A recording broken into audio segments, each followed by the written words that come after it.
Bedtime Biographies. Cleopatra the year is 69 before the Common Era. In Alexandria, Egypt, a child is born into marble halls where Greek echoes through stone corridors. Her father, Ptolemy, king of the Nile, holds her and whispers a name, Cleopatra. Glory of her father. She will spend her life proving how true that burden would become. In the world outside those palace walls, Rome is rising, empires are colliding, and into this storm of men and their wars, this girl will grow to speak 9 languages, to rule a kingdom, and to love and be loved by the most powerful men alive.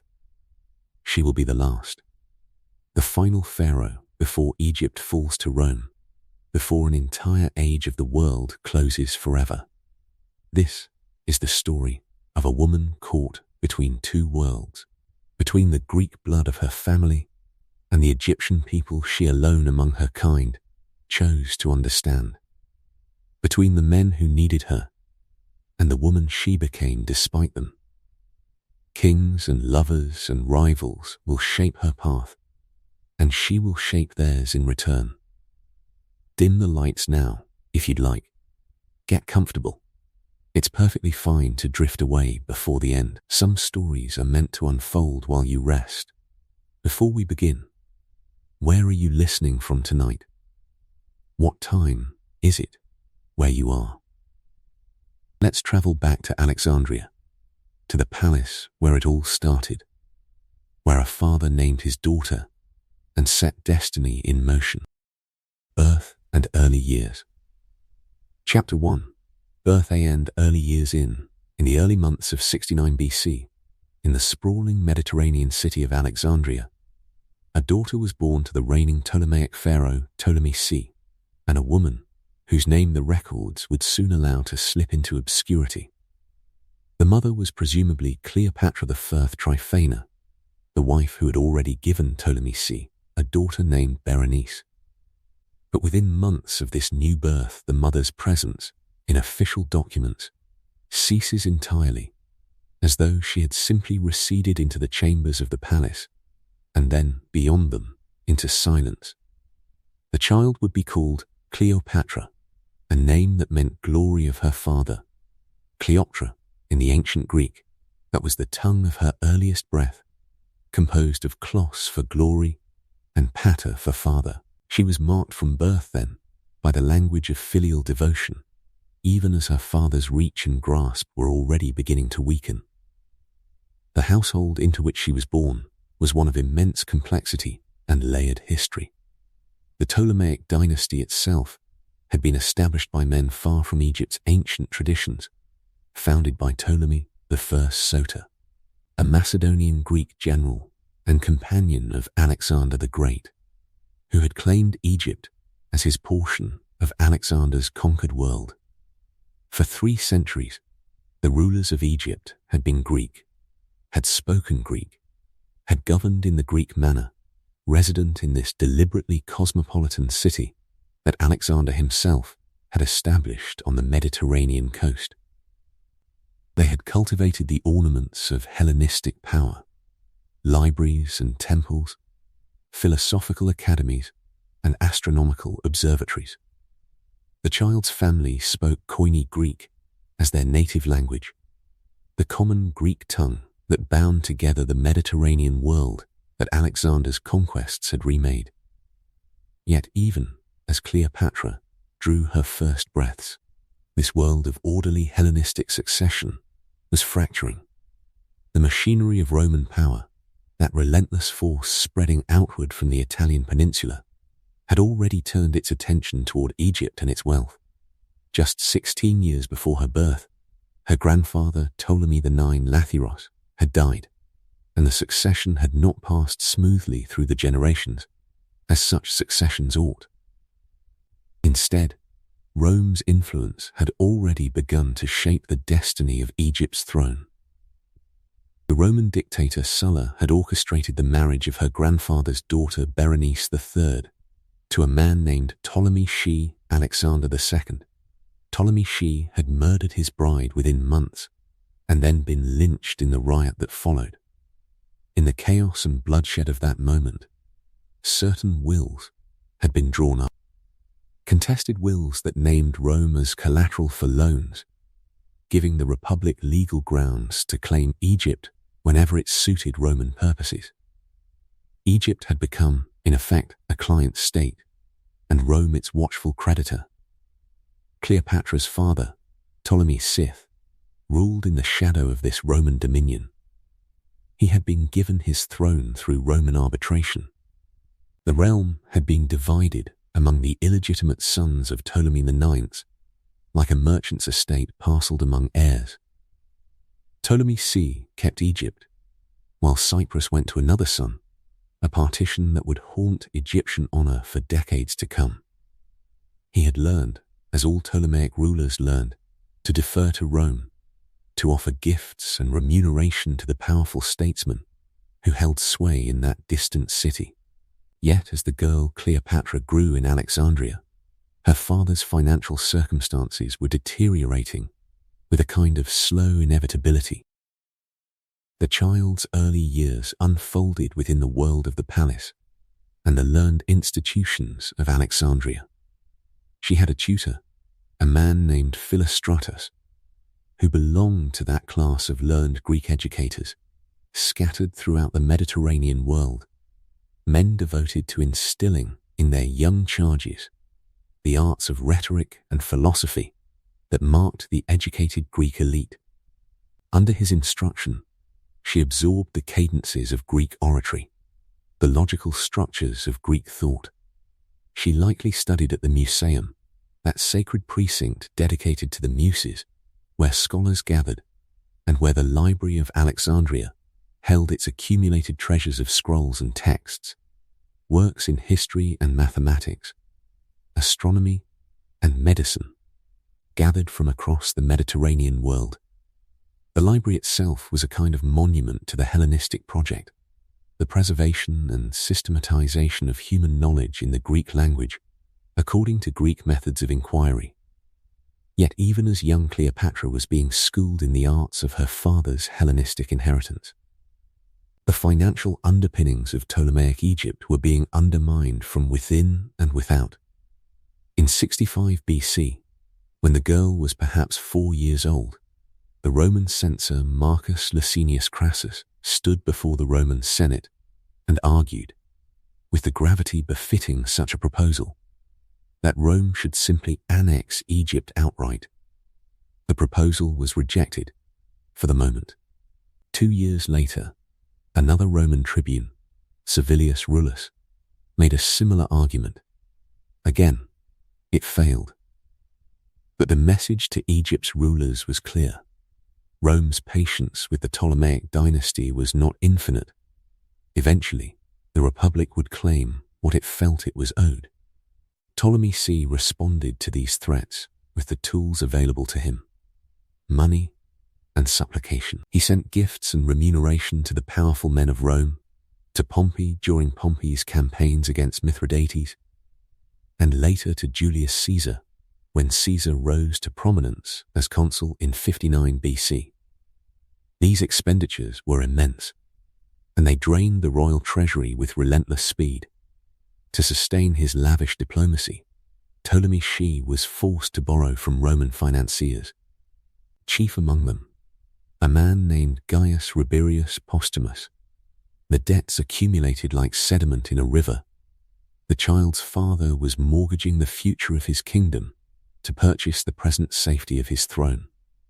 In 58 BC, when Cleopatra was perhaps 11 years old, Rome took direct action. Cyprus, that island that had been the traditional possession of Ptolemaic Egypt since the dynasty's early days, was annexed by the Romans. Ptolemy VI's own brother, named Ptolemy of Cyprus, was the nominal ruler of that island. Rather than endure exile to the small town of Paphos, he took his own life. The king of Egypt maintained a public silence about his brother's death, a political calculation born of weakness, for Ptolemy VI lacked the strength to challenge Rome's seizure of the island. But the silence itself became a wound in his credibility. His subjects, already enraged by the economic policies that had impoverished them, now saw their ruler as powerless to defend even the traditional territories of his dynasty. The pressure on Ptolemy C intensified. Faced with the open hostility of portions of his own court and the clear superiority of Rome's military power, he made the decision that would disrupt the life of his young daughter. In 57 BC, perhaps in late spring or summer, Ptolemy She was forced into exile. He travelled first to Rhodes, then to Athens, and finally to the villa of Pompey in the Alban Hills near Rome itself, the great general offering him shelter in the countryside outside the city that held the power of life and death over pharaohs.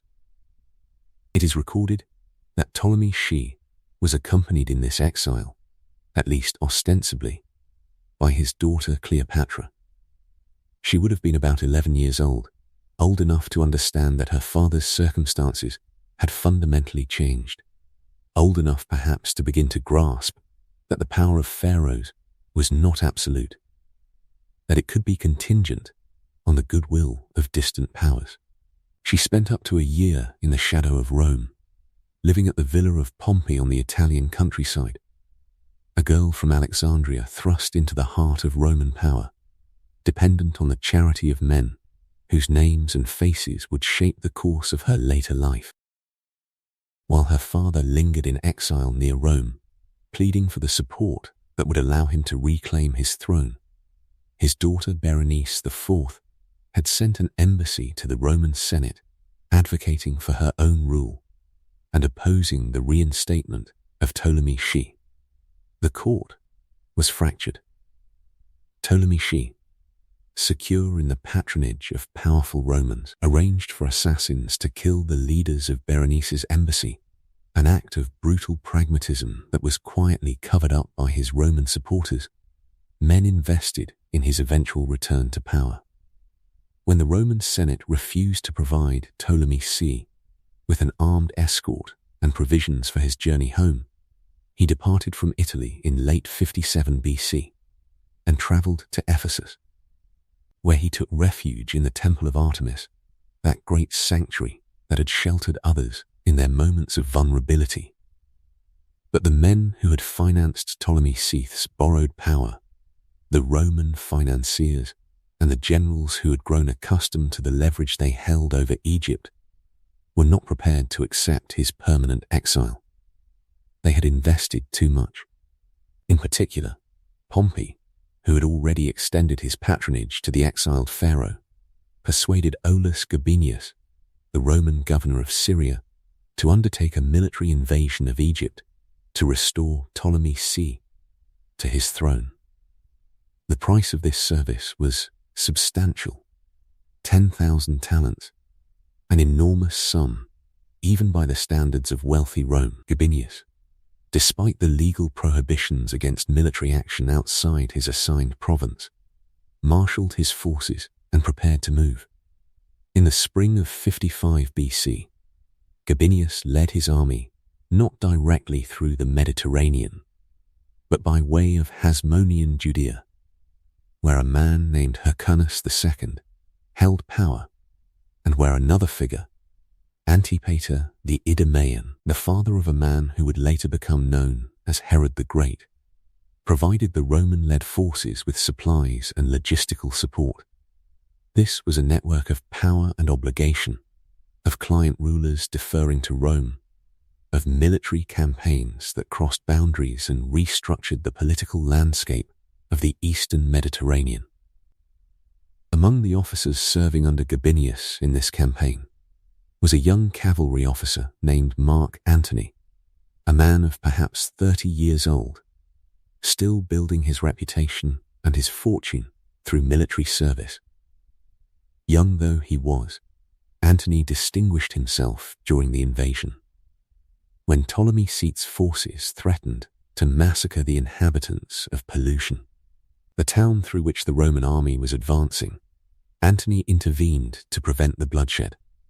After a crucial battle, when Berenice's husband Archelaus was killed in combat, It was Antony who took care to recover his body and ensure that he received a proper royal burial, an act of military honor that would have been noted and remembered. Cleopatra, at this moment, was 14 years old. It is recorded that she traveled with the Roman military expedition into Egypt. The circumstances of her presence are unclear, whether she was part of an official delegation, whether she remained in some measure of confinement or protection, or whether she moved more freely among the soldiers and officers of the invading force. What is certain is that she was there, a girl approaching womanhood, witnessing the armed restoration of her father's power, witnessing Rome's capacity to reshape the dynasties of the East according to its own interests. It was during this campaign, amid the dust and the military encampment, the negotiations and the calculated violence, that Mark Antony, a young cavalry officer distinguishing himself through tactical prudence and honorable conduct, first laid eyes on Cleopatra. Years later, decades hence, when Antony had himself become one of Rome's great powers, a man upon whose will the fate of empires rested, he would profess that he had fallen in love with her at this moment. Whether the memory was colored by romance, whether the affection was real or invented to suit some later narrative, cannot be known. But the meeting, however it occurred, would echo through the remainder of both their lives. Ich court and Cleopatra. The Roman Senate and populace, resistant to the very idea of monarchy, reacted negatively to the gesture. Cleopatra's presence in Rome thus became entangled with questions of autocracy and the erosion of republican values, anxieties that would crystallize in the minds of senators only weeks later. During her residence at Caesar's villa, Cleopatra would have observed the intricate machinery of Roman power at close range. She attended banquets where the greatest minds and most ambitious men of the Republic gathered. She heard debates about territorial conquest and the limits of personal authority. She witnessed the delicate balance by which Caesar maintained his position as the foremost man in Rome, while nominally respecting the forms and fictions of republican government. These months in the heart of Rome furnished her with an education no amount of study at the Library of Alexandria could have provided. She learned how Roman power truly functioned, not through law alone, but through networks of obligation, strategic alliance, and the careful cultivation of public sentiment. Cleopatra returned to Egypt in the spring of 45 BC, her position as queen now secured by Caesar's legions and his political authority. She ruled jointly with Ptolemy Civ, though in practice she held the substantive power. The boy king, now approaching adolescence, was largely a figurehead. Her son Caesarion, whom she continued to proclaim as the legitimate heir of Julius Caesar, despite Caesar's public silence on the matter, was being raised in the palace at Alexandria. In her mind, at least, the child represented a dynastic continuity that linked Egypt directly to Rome's greatest power. Whether Caesar truly acknowledged the boy in his heart remained unknowable, but Cleopatra's repeated assertions of paternity created a version of truth that circulated through the Mediterranean world. The affairs of Egypt during these years were absorbing. The kingdom still labored under the burden of famine and economic strain. The Nile's flooding had been unpredictable, and agricultural production remained insufficient to feed the population reliably. Cleopatra worked to stabilize the grain supply, understanding that the legitimacy of any ruler rested partly on the ability to provision the people.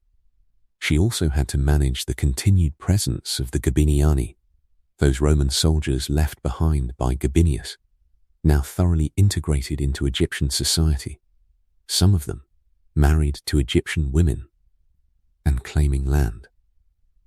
They remained a destabilizing force, their loyalties uncertain, their discipline eroded by years of service far from Rome. The debt to Rome, that enormous burden of 17.5 million drachmas inherited from her father and compounded by the expenses of her conflicts with Ptolemy VI, weighed constantly. Caesar had not forgiven the debt, though his personal relationship with Cleopatra may have made him inclined toward leniency. His presence in Egypt as a protector meant that other Roman factions could not easily move against her, but it also meant Egypt existed in a state of subordination that was becoming increasingly explicit. The fiction of Egypt as an independent kingdom, ruling according to its own laws, was giving way to the reality of Egypt as a client state of Rome, with Roman legions garrisoning its territory and Roman interests determining its foreign policy. In the months following Cleopatra's return to Egypt, she became aware of gathering storms in Rome itself. Caesar's power, immense as it was, had provoked deep anxiety among the senatorial aristocracy.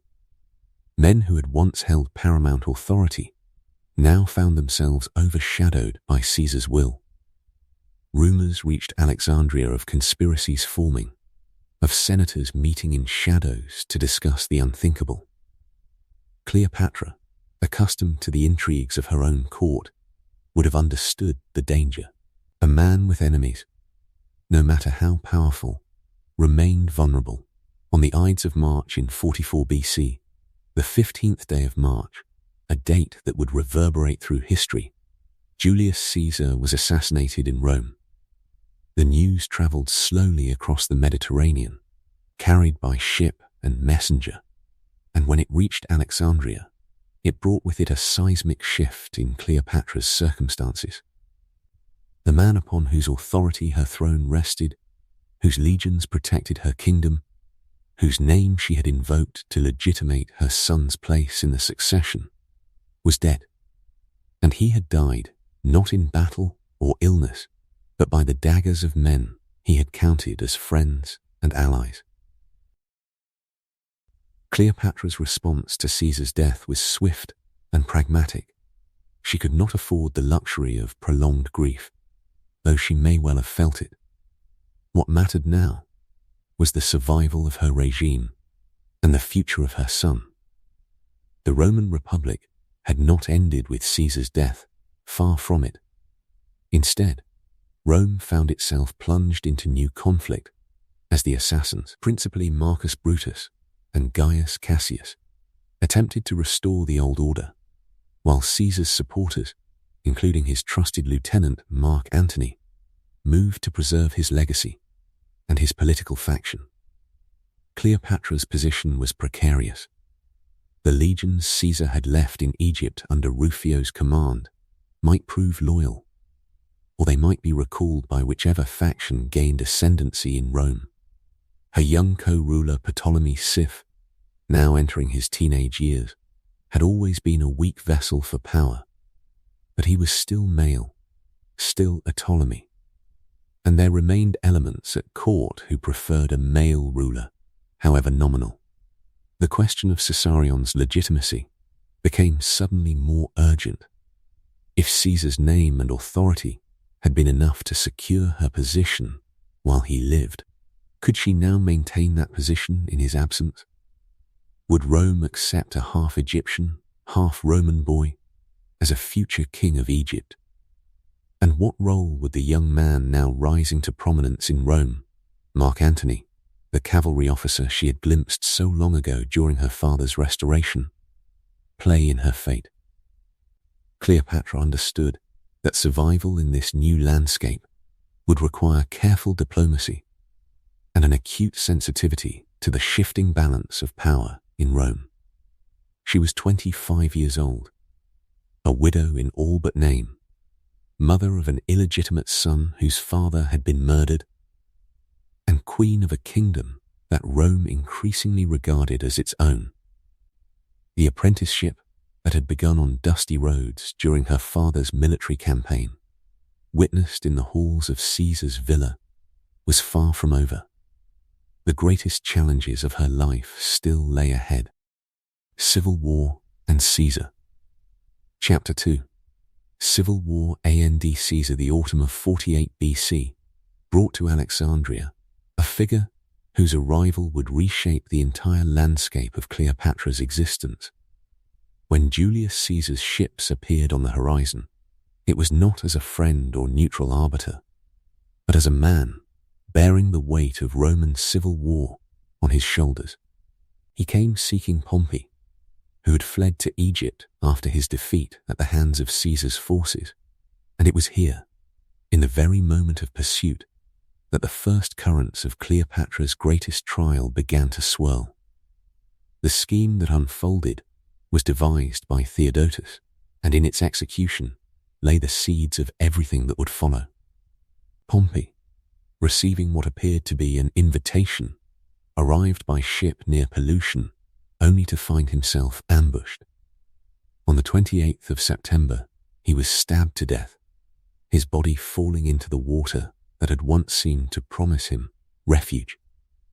His head, severed and embalmed, was sent to Caesar as a gift, a grim welcome to Alexandria, a statement of power made by Ptolemy VI to a man who would not appreciate such gestures. Caesar arrived by early October and took his residence at the royal palace. He expressed grief and outrage at what had been done, and in that expression lay a tension that would define the months ahead. He called upon both Ptolemy VI and Cleopatra to disband their armies, to reconcile with one another, to cease their fratricidal struggle. His words carried the weight of Rome itself. Yet his presence, too, carried something else, an opportunity perhaps, or a threat. For Cleopatra, now in her early 20s, the mathematics of survival had become infinitely more complex. Ptolemy Scherth, the young man not yet fully grown into manhood, arrived at Alexandria at the head of his army, in direct defiance of Caesar's demands. He would not disband. He would not yield. His youth and his maleness and his legitimacy as a male heir were, he believed, sufficient armor against any woman's claim. But he had miscalculated the reach of Caesar's influence, and more fatefully, he had underestimated his sister. Cleopatra's first instinct was to employ the traditional channels of power. She sent emissaries to Caesar, men to carry her words and her requests. But as these intermediaries moved between the palace and Caesar's quarters, she learned something that would alter the course of her entire reign. Caesar, it was said, was inclined toward affairs with royal women. The information arrived as both warning and opportunity. Whether she believed she had no other choice, or whether she saw in this moment the only leverage remaining to her, the records differ in their accounts of what followed. What Cassius Dio would later record was that she came to Alexandria to see Caesar personally, without informing her brother that she dressed in an attractive manner, and that she charmed him with her wit. The image drawn is of a woman making a deliberate choice, employing the only weapons that seemed available to her: her presence, her intelligence, her ability to speak and persuade. But Plutarch offered an entirely different account, one that painted a picture of clandestine desperation, that she was bound inside a bedsack, smuggled into the palace like contraband, or a prisoner being transferred in darkness. The truth between these versions, whether Cleopatra arrived as a woman making a calculated decision, or as a woman whose circumstances had narrowed to such a degree that she must resort to concealment, remains elusive, lost in the fog of centuries and the competing narratives of men who wrote long after the events themselves had faded. What is certain is that she came to him, and that when Ptolemy Sistif realized his sister was in the palace, consort with the most powerful man in Rome, something broke within his young mind. He attempted to rouse the populace of Alexandria into a riot to turn the city itself into a weapon against this betrayal. But Caesar, employing his oratorical skills, calmed the frenzied crowd, his words soothing the passions that Ptolemy's desperation had inflamed. And then, Caesar did what would prove to be his most consequential act as arbiter.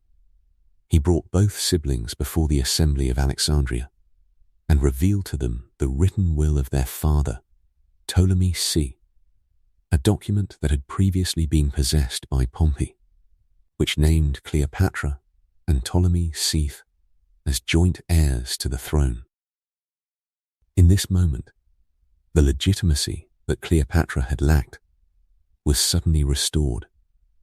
The will of the dead father transformed her position from that of an exile, a woman fighting for survival, into something far more secure, a legal heir, named by blood and by document. Caesar then extended his careful arrangements beyond his two young charges.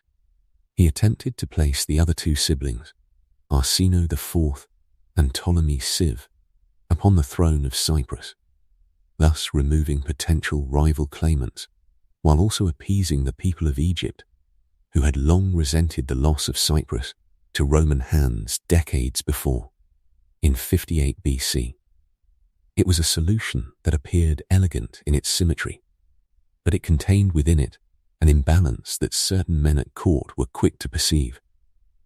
Pothinus, one of the most powerful figures in Ptolemy Sisith's circle, judged that this agreement favored Cleopatra over the boy king.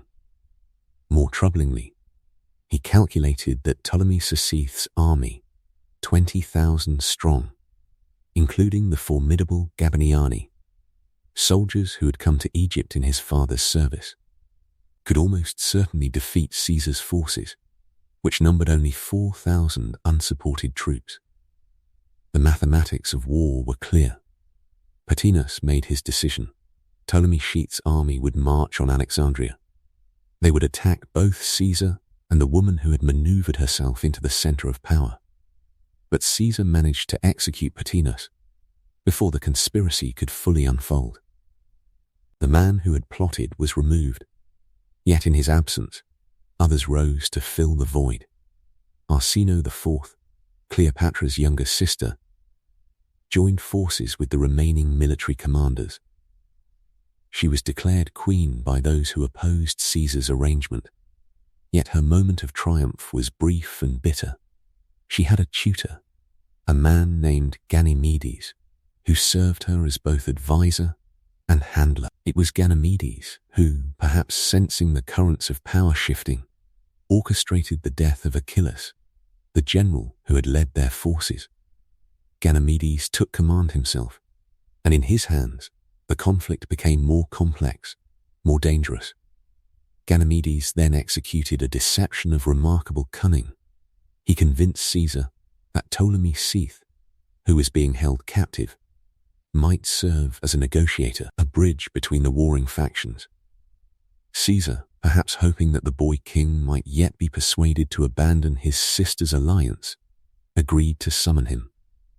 But when Ptolemy III arrived, he did not come as a negotiator. He came as a prisoner no longer, and he joined himself to Arsinoe's forces. The palace became a fortress. Caesar and Cleopatra found themselves trapped within its walls, besieged by the very forces that should have been subdued by the appearance of Rome's most powerful man. The siege stretched into the following year. Days turned into weeks, weeks into months. The palace, which had been a seat of power and comfort, became a prison.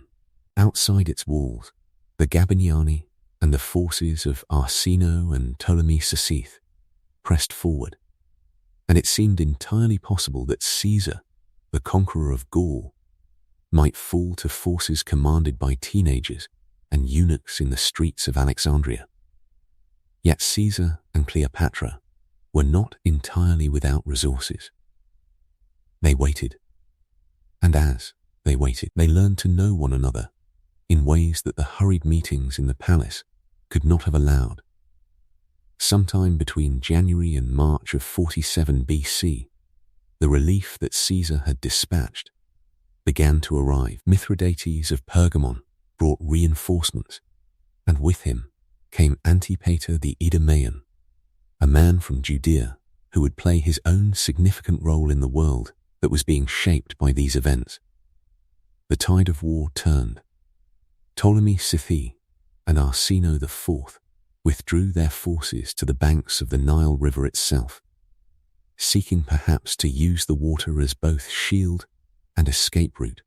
But Caesar attacked them there, and in the chaos of that final confrontation, Ptolemy Sith attempted to flee by boat.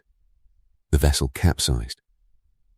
The young man who had been so certain of his rights as a male heir, so confident that his youth and maleness would be sufficient to preserve his power, drowned in the river that had once seemed to offer him protection.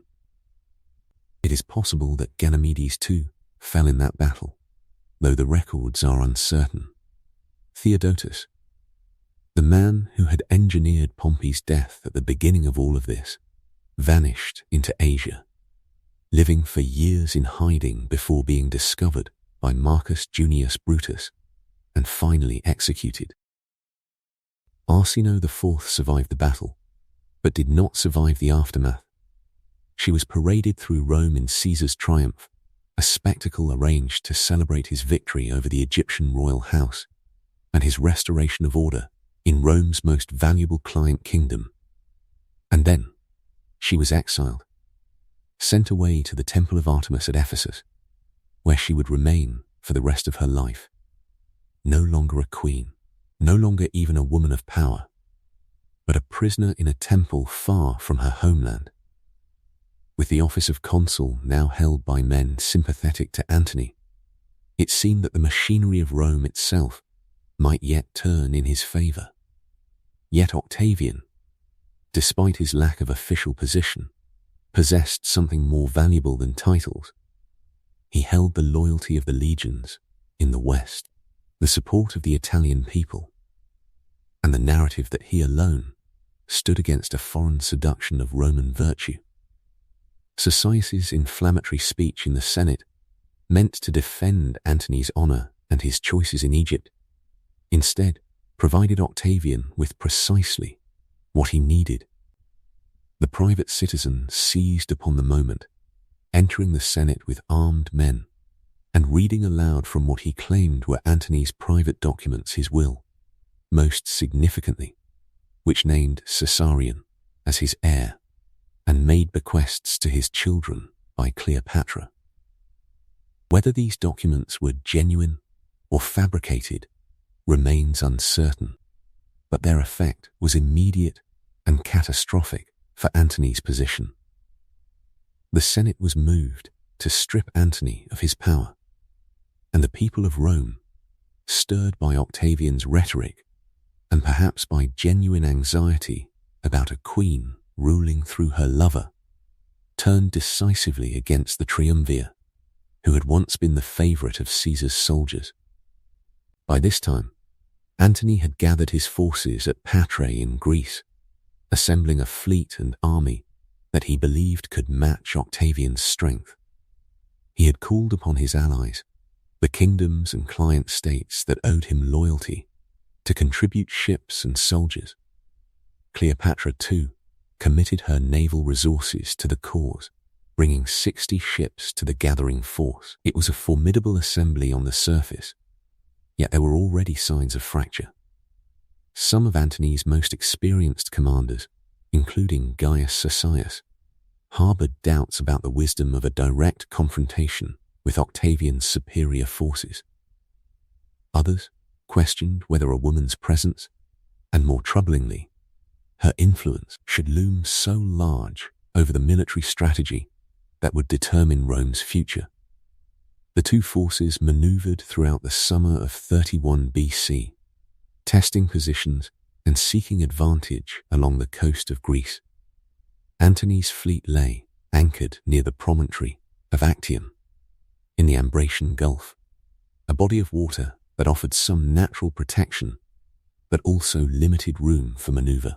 Octavian's admiral, the capable and ruthless Marcus Vipsanius Agrippa, commanded a more modern fleet, lighter, faster ships that had been designed for precisely this kind of naval warfare. Antony's vessels, by contrast, were heavier and more cumbersome, built for the kind of fleet engagements that relied on weight and ramming power rather than speed and agility. This mismatch in naval technology, combined with the superior training of Octavian's crews, would prove to be a decided disadvantage. Throughout the waiting period, Antony's position deteriorated in ways that had nothing to do with naval architecture. His soldiers, encamped in the marshy land near Actium, began to sicken. Disease spread through the camps with the inevitability of a curse, claiming men daily and sapping the morale of those who remained. Desertion became a problem as well. Soldiers who had followed Antony through years of eastern campaigns, who had fought the Parthians and subdued Armenia, began to slip away, making their way individually or in small groups back toward Italian territory or into hiding. Some of them went directly to Octavian, offering their services and their knowledge of Antony's plans. The army that Antony had assembled with such care was coming apart, not through any dramatic defeat, but through the slow hemorrhage of disease, doubt, and defection.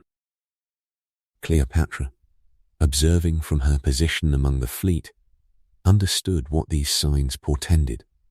The possibility that had always lurked beneath the surface, that Rome would ultimately reject the alliance between a triumvir and an Egyptian queen, that the pull of traditional Roman identity and sovereignty would prove stronger than any personal loyalty or passion, now seemed not merely possible, but imminent. She counseled caution and even suggested that a strategic withdrawal might be preferable to a direct engagement that seemed increasingly likely to end in disaster. Some accounts suggest that she urged Antony to abandon the naval battle altogether and instead retreat toward Egypt, where they might rebuild their forces and consolidate their control of the wealthy eastern provinces. This counsel, reasonable as it may have been from a strategic perspective, was something Antony could not bring himself to accept. To retreat would be to abandon his claim to Rome itself, to concede victory to Octavian without a final test of arms. And so, despite the mounting evidence that the odds had turned decisively against him, Antony chose to fight. On September 2nd, 31 BC, the battle that would determine the fate of Egypt, of Rome, and of Cleopatra's own future commenced in the waters off Actium. The engagement was not a single dramatic moment, but rather a prolonged and brutal affair, with Agrippa's fleet using its superior maneuverability to harry and divide Antony's heavier ships. The battle raged throughout the day, with neither side achieving a clean victory, yet Octavian's forces demonstrating their ability to sustain the combat while inflicting steady casualties on their opponents. As the afternoon wore on and the sun moved lower in the sky, a critical moment arrived. Cleopatra, commanding a squadron of Egyptian ships stationed somewhat apart from the main body of the fleet, made a decision that would echo through the rest of her life. Seeing that the battle was turning against Antony, and recognizing that the forces arrayed against them could not be overcome, she ordered her ships to break formation and sail for open water, beginning a retreat toward Egypt. Whether Cleopatra's departure was a calculated strategic decision to preserve her fleet and escape with what forces she could, or whether it was born of panic in the face of imminent defeat, remains a matter of some uncertainty among those who have studied these events. What is certain is that her withdrawal created a cascade of consequences among the forces that remained. When the soldiers and sailors saw the Egyptian queen's ships departing the field, their resolve wavered further. If Cleopatra, who stood to lose her throne and kingdom in a defeat, had chosen to flee, what did that say about the battle's ultimate outcome? The sight of her withdrawal, whether meant as a strategic maneuver or perceived as an abandonment, demoralized Antony's remaining forces. Soldiers began to lay down their arms, officers began to negotiate with the enemy, and the cohesion that any military force requires to mount an effective resistance simply dissolved.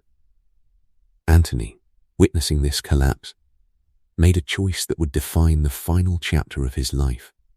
Rather than fight on to the bitter end, he chose to follow Cleopatra. He transferred to a lighter vessel and sailed in pursuit of the Egyptian queen, abandoning his fleet and his army in the process. This act, the triumvir of Rome chasing after a woman in the midst of a military catastrophe, became in the hands of his enemies the ultimate symbol of his fall. It was proof, they said, of exactly what they had always claimed, that Antony had been seduced away from his duties to Rome, that his devotion to Cleopatra had unmanned him and rendered him unfit to lead. Whether Antony's pursuit of Cleopatra was itself a form of tactical retreat, a decision to preserve the Eastern army's resources and her intact kingdom so that they might yet mount a resistance, or whether it was truly the desperate flight of a man in love and unwilling to abandon the woman he cherished, was a question that would be endlessly debated. What mattered in the immediate aftermath was that the Battle of Actium was lost. Antony's remaining forces, leaderless and demoralized, surrendered or dispersed. Some of his generals attempted to organize a continued resistance, but the moment had passed.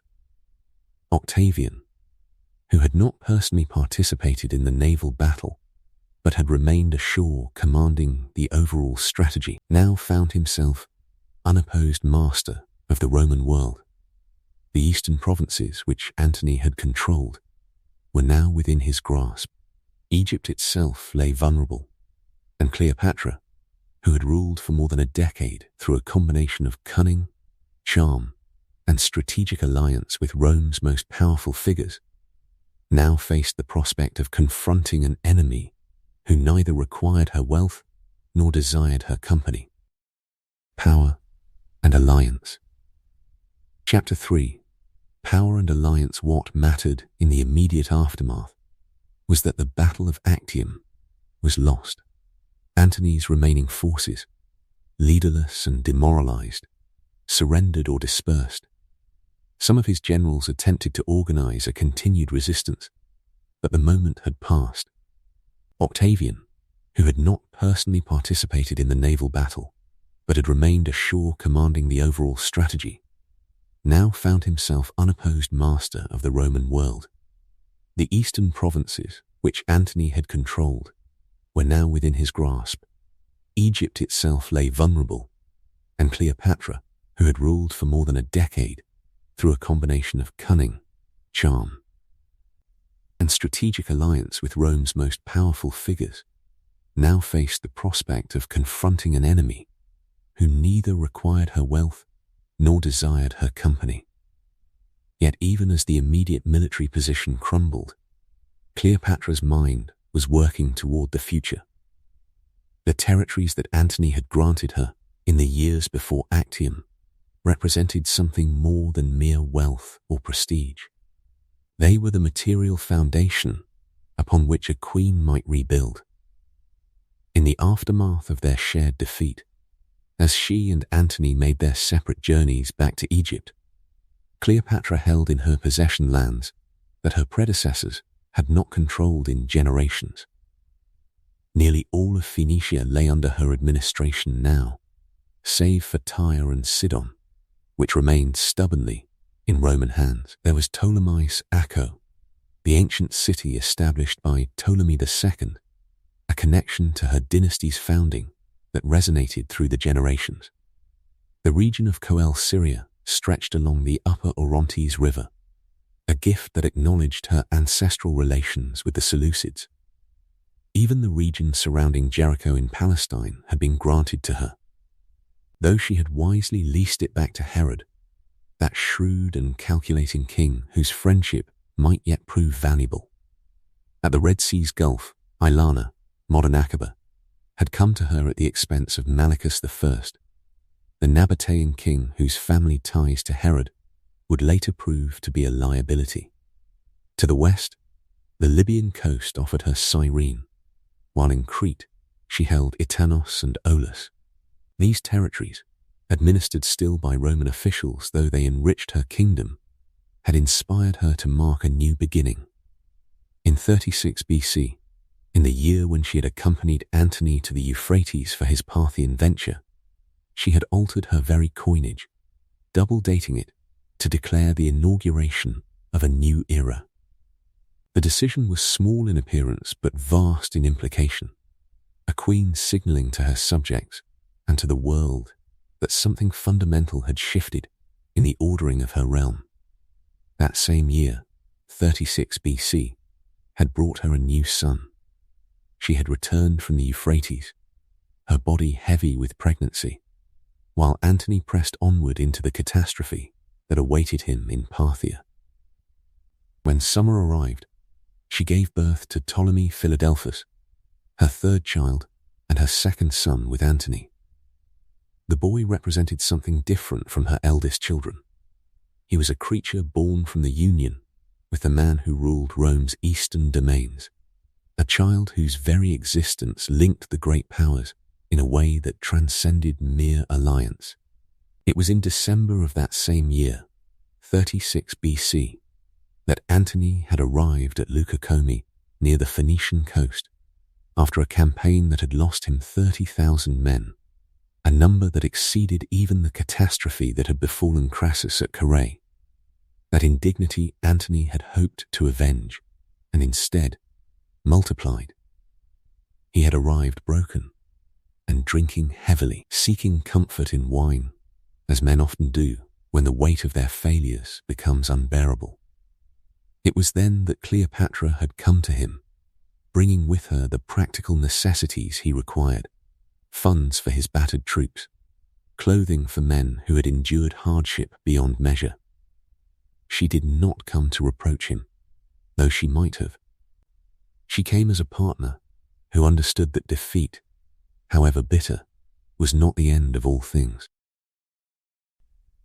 The manner of her arrival, the immediate provision of resources, the willingness to journey to meet him in his desperation, these actions spoke of something that ran deeper than political calculation, though calculation was surely present as well. Antony had desired to avoid the risks involved in returning to Rome at that moment, and Cleopatra had enabled this desire. Together they had travelled back to Alexandria, where he could see his newborn son for the first time, and where, far from the scrutiny of Roman observers, they could consider their next movements. But Rome was watching. The propaganda war that would eventually consume them both had already begun, even if the armies had not yet fully mobilized. Octavian had seized upon Antony's actions with the skill of a man who understood how to wound through the public perception of virtue and betrayal. While Cleopatra had stood by Antony through his defeat in Parthia, while she had provided him with the means to recover what strength he could, Octavian had been crafting a narrative in which Antony was not a man struggling with circumstance, but a man enslaved to a foreign queen, enslaved to desires that had unmanned him and separated him from his duties to Rome. To counter this narrative, Octavian had elevated the women of Rome itself. He had granted both Octavia, Antony's virtuous Roman wife, and Livia, his own wife, extraordinary privileges of sacrosanctity. The message was clear. These were women who represented the true heart of Rome, women whose statues were being erected in public spaces to rival the very statue of Cleopatra that had been placed in Caesar's temple. Octavia, Antony's present wife, had borne the humiliation of his abandonment with a dignity that resonated through Rome. She had not divorced him when perhaps she had grounds to do so. She had maintained his household, had refused to be cast aside, and in this refusal had become something more than a woman wronged. She had become a symbol of Roman values in the face of Oriental corruption. 50 years before, Cornelia Africana, daughter of the great Scipio Africanus, had been the first living Roman woman to receive a statue. Now, Octavia and Livia had joined her in that honor, a subtle but unmistakable elevation that positioned Roman women as the true centers of power and virtue, against which Cleopatra, with all her wealth, all her ancient dynasty, all her intelligence and charm, was being painted as dangerous seduction. In 35 BC, as Antony prepared for another Parthian expedition, this time aimed at Armenia, Octavia herself had traveled to Athens with 2,000 troops. The ostensible reason was to support her husband, to bring him additional forces for his campaign. But Rome whispered other explanations. It was said to be a scheme devised by Octavian himself, a calculated humiliation designed to expose Antony's defeats and his abandonment of his duties toward his legitimate Roman wife. Antony had received these troops, but he had given Octavia an instruction that cut with particular sharpness. She was not to travel east of Athens. Instead, Antony had traveled with Cleopatra to Antioch. There, inexplicably, he had abandoned the military campaign entirely and turned back toward Alexandria to be with her and their newborn son. The decision must have seemed to observers in Rome like madness, or like surrender to desires that no man in his right mind would prioritize over military necessity. Octavian had seized upon this abandonment with relish. When Octavia returned to Rome, Octavian portrayed his sister as a victim, a woman wronged by her husband's infatuation with an Eastern queen. Octavia herself refused to leave Antony's household, a gesture that only deepened the tragedy in the eyes of Roman observers and strengthened the narrative that Antony had become unreasonable, that his devotion to Cleopatra was pathological. Meanwhile, Octavian's confidence had been growing daily. In the West, he was methodically eliminating rivals. Sextus Pompeius had been defeated. Lepidus, the third member of the triumvirate who had once stood beside Octavian and Antony as an equal, had made the fatal error of revolting against Octavian in Sicily. For this rebellion, he had been placed under house arrest, stripped of his authority though permitted to live.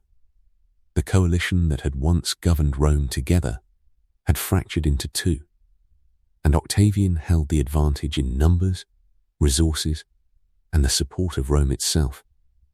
It was perhaps in reaction to this tightening of Octavian's power that Antony and Cleopatra had begun to act with greater boldness, or perhaps with greater desperation disguised as grandeur.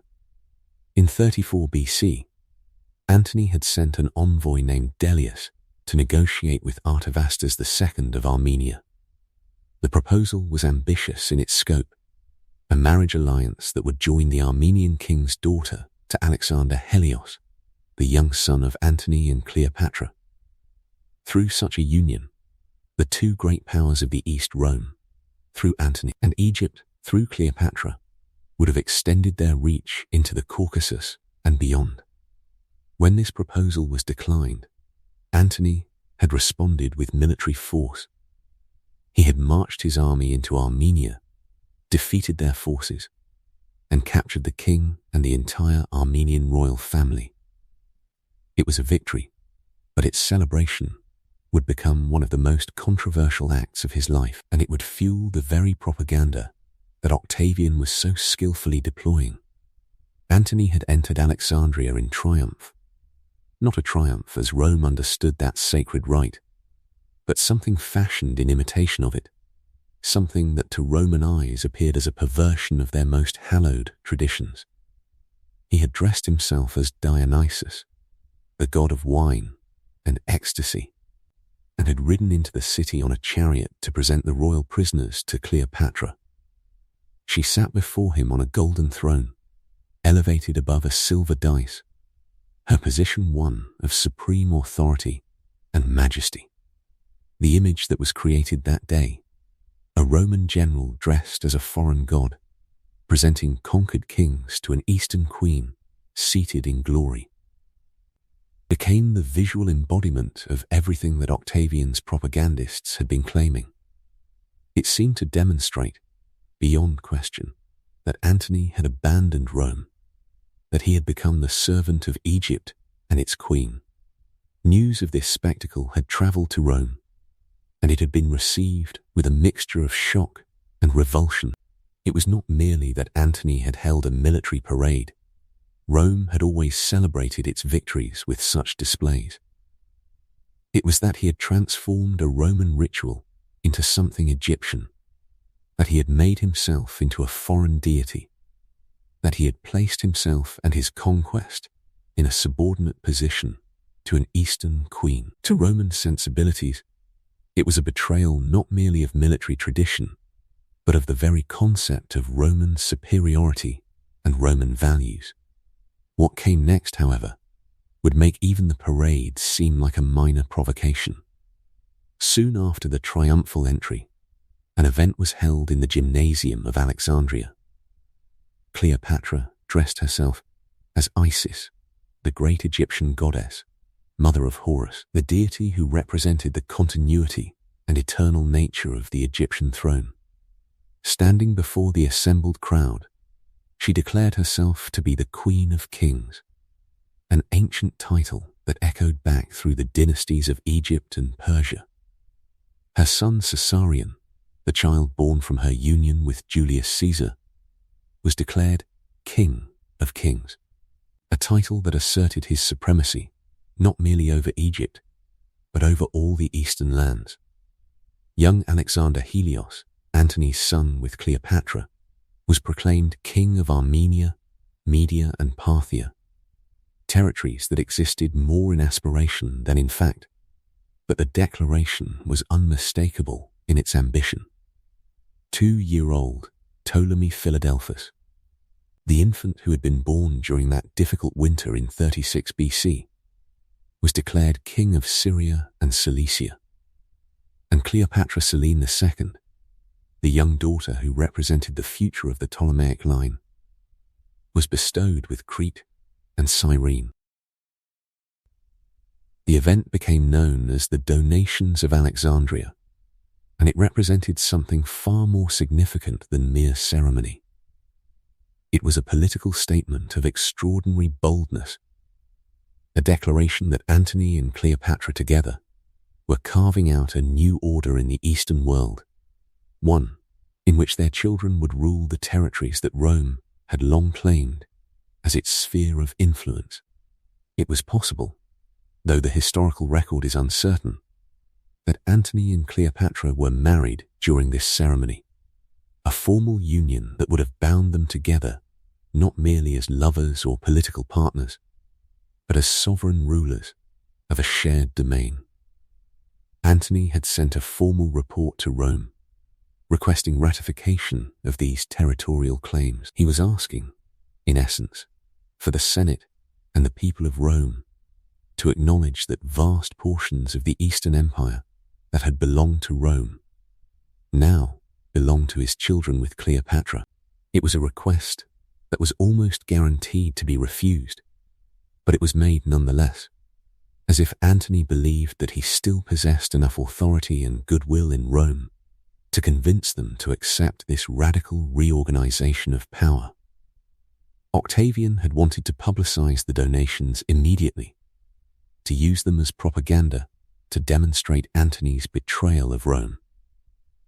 But the two consuls who might have brought this matter before the Senate were both supporters of Antony, and they had the donations censored from public view.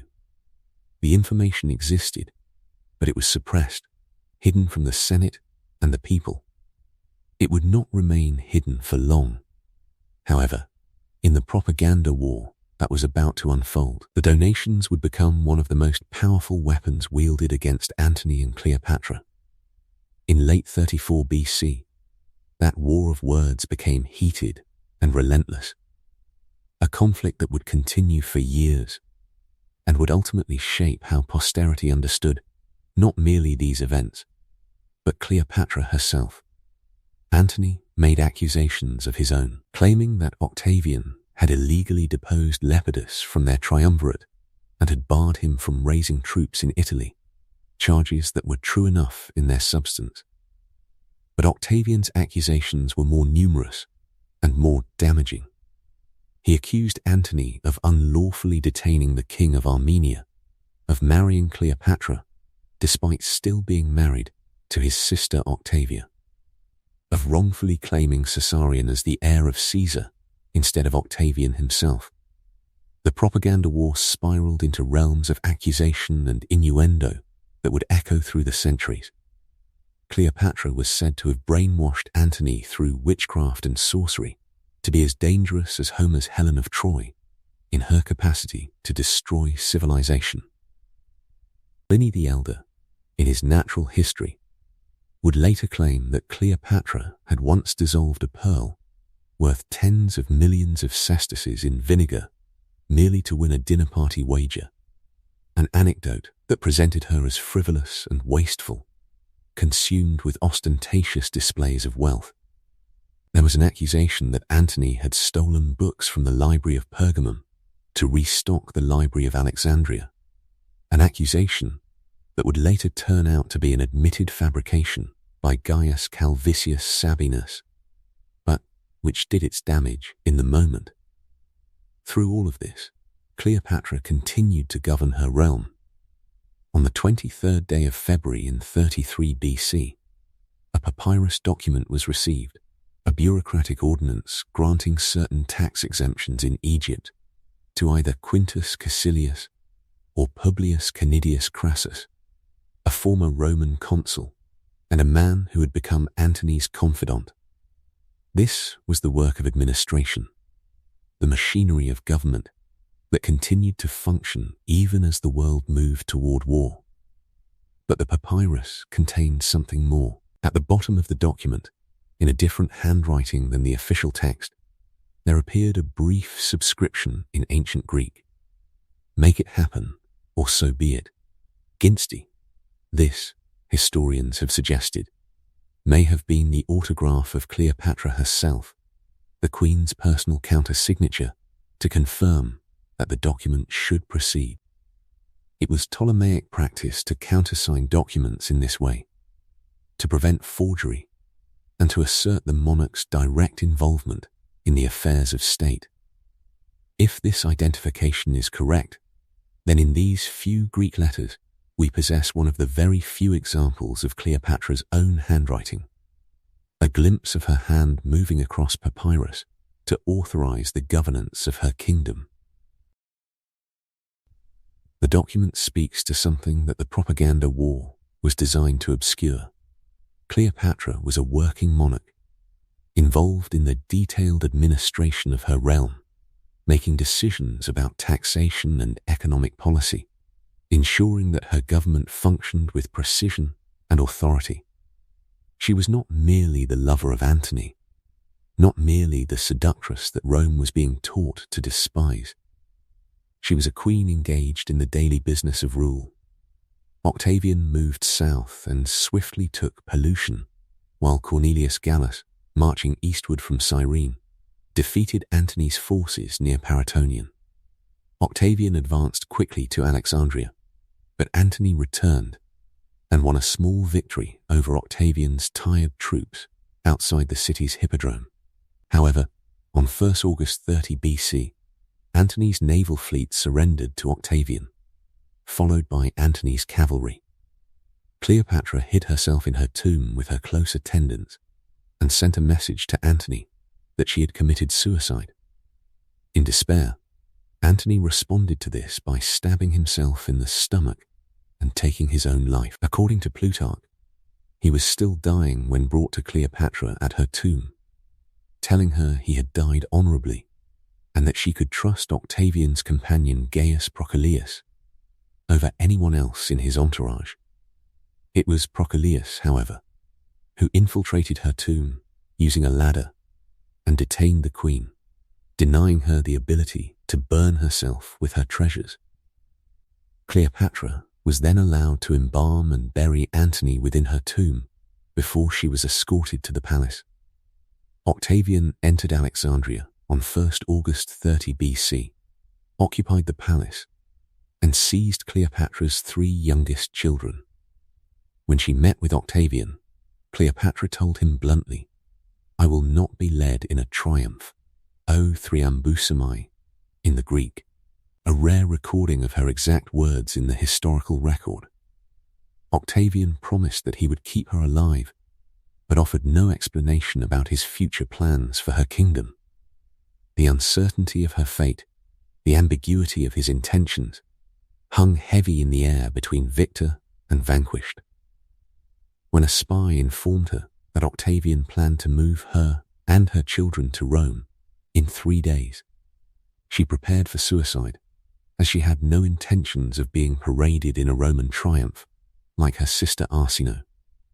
The memory of her siblings' humiliation in chains, displayed before the Roman populace, crystallized her resolve, better to choose the manner and moment of her own ending than to suffer such degradation. It is unclear if Cleopatra's suicide on 12 August 30 BC, at age 39, took place within the palace or her tomb. She appears to have been accompanied by her servants Iris and Charmion, who also took their own lives, standing with their mistress in her final moments. Octavian was said to have been angered by this outcome, but had Cleopatra buried in royal fashion next to Antony in her tomb, the queen and her lover, at last, were placed together in death, as they had not been able to remain together in their final days of life. The manner of Cleopatra's death has long occupied the attention of historians and ancient writers alike, each account differing in its particulars. Cleopatra's physician, Olympus, did not explain her cause of death, and so ambiguity has persisted across the centuries. The popular belief is that she allowed an asp or Egyptian cobra to bite and poison her, a death that would have carried symbolic resonance, a creature of the Nile claiming the last breath of Egypt's queen. Plutarch relates this tale, but then suggests an implement, instis, meaning a spine or cheese grater, was used to introduce the toxin by scratching the skin. Dio, by contrast, says that she injected the poison with a needle. Bell, a more deliberate and controlled method. Strabo argued for an ointment of some kind, applied to the flesh. Horace corroborates the common belief that it was a venomous snake, but instead states that it was several serpents, not merely one, suggesting an almost ritualistic abundance of death. Virgil agrees that it was multiple serpents. Both these later accounts suggest that this belief may have stemmed from Octavian's propaganda, a narrative shaped by those who wrote the victor's story. No venomous snake was found with her body when it was examined, but she did have tiny puncture wounds on her arm that could have been caused by a needle or by some other pointed instrument. The truth remains, as with so much of Cleopatra's life, somewhat shrouded in the mists of time and the competing agendas of those who recorded her story. Before the end came, Cleopatra decided in her last moments to send Caesarion away to Upper Egypt, perhaps with plans to flee to Kushite Nubia, Ethiopia, or India, a final maternal act. Attempting to secure her eldest son's survival, even as her own life drew to a close. But the boy's escape was not to be. Caesarion returned to Alexandria after Octavian guaranteed him recognition as king, a promise that would prove hollow. Octavian had him executed around 29 August 30 BC, merely weeks after his mother's death. Octavian was convinced by the advice of the philosopher Arrius Didymus that there was room for only one Caesar in the world, and the son of Julius Caesar, could not be permitted to live, no matter how young, no matter how powerless he had become. With the fall of the Ptolemaic kingdom and the death of its last monarch and her son, the Roman province of Egypt was established, marking the end of the Hellenistic period and the beginning of a new order. In January of 27 BC, Octavian was renamed Augustus, the revered and amassed constitutional powers that established him as the first Roman emperor, inaugurating the Principate era of the Roman Empire. The age of the Ptolemies was closed forever, and with it an entire world that had endured for nearly 3 centuries since Alexander the Great had conquered Egypt and left it to his general Ptolemy to rule. The final conflict. Chapter 4. The final conflict. The negotiations had stretched across weeks, each message a gesture of diminishing hope. Cleopatra, entrenched in her practical desperation, had sent her own envoy to Octavian, where he waited at Rhodes, while Antony sent his separate plea. But Octavian seemed to answer only her. She had asked for what a mother asks, that her children might inherit Egypt, that the man she loved might be permitted to live in exile within her realm. She offered him money, future wealth, the promise of Egypt's abundant stores, and sent him gifts of extraordinary lavishness, the kind of offerings meant to speak when words had failed. Yet even as she reached toward reconciliation, she was building. In her tomb, still under construction, she had begun stockpiling her treasures, and she let it be known that she would burn them all, would burn herself within them, rather than submit. It was a threat spoken in the language Octavian might understand, the language of loss, of defiance that would deny him his victory. Octavian sent his diplomat Thyrsos to her then, after that threat was delivered. Thyrsos came with counsel that was simple and terrible. Kill Antony, he told her, and your life will be spared. Here was the choice pressed upon her: survival in exchange for betrayal of the man beside her. But Antony suspected what had passed between them, sensed the machinery of division turning. He had Thyrsos flogged, the diplomat's body bearing the marks of that rage, and sent him back to Octavian without agreement, without surrender. It was a gesture from a man still clinging to honor, still believing that defiance meant something. The lengthy negotiations, which had consumed so much breath and ink and hope, produced nothing. In the spring of 30 BC, Octavian set out to invade Egypt. He did not travel alone. He stopped at Ptolemais in Phoenicia, where Herod, now his ally, supplied his army with fresh provisions, wheat and water and the mechanisms of war. Herod, who had once looked to Antony and Cleopatra, had turned his gaze elsewhere, toward the rising power. The army moved south with the efficiency of conquest. Pollution fell swiftly. At Paratonion, to the east, Cornelius Gallus marched the forces that had come from Cyrene and broke Antony's troops in battle. There was no holding the momentum. Octavian advanced quickly toward Alexandria. But Antony returned. There was still fight in him. Outside the city's hippodrome, he brought his weary soldiers against Octavian's tired troops, and won. It was a small victory, brief as daylight, and it seemed for a moment as though the tide might turn, as though the man who had once conquered empires might yet hold his ground. The moment did not last. On the first day of August in 30 BC, Antony's naval fleet surrendered to Octavian. The ships, those wooden vessels that had carried so many hopes, passed into enemy hands, and then his cavalry, those mounted soldiers who had served him through years of campaign, abandoned him as well. The machinery of his power simply ceased to function. In her tomb, among the treasures and the servants who had remained faithful, Cleopatra waited.